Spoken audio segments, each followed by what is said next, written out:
নমস্কার, আমি রচনা বন্দ্যোপাধ্যায়। 2026 বিধানসভা নির্বাচনে বিজয়ী প্রার্থীদের আমার অনেক অনেক শুভেচ্ছা, অভিনন্দন। গণতন্ত্রের লড়াইয়ে মানুষের রায়কে আমি সম্মান জানাই। গতকাল থেকে এখনো পর্যন্ত আমার হুগলি জেলার বিভিন্ন প্রান্ত থেকে আমার দলের কর্মীরা আমাকে বহুবার ফোন করেছেন। তাদের উপরে নির্মম অত্যাচার করা হচ্ছে।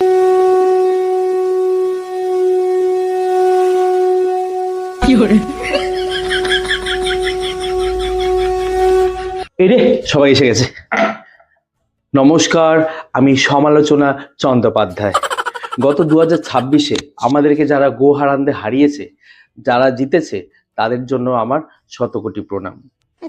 দুদিন ধরে আমার কর্মীরা আমাকে ফোন করছে, কিন্তু তাদের যে আমি ফোন করব, আমার ফোনে ঘুরিয়ে ফোন করার মতন ব্যালেন্স নেই। তারা আমাকে একটা কথাই বারে বারে বলে যাচ্ছে, তাদের নাকি গাছে বেঁধে রামপাট কেলাচ্ছে।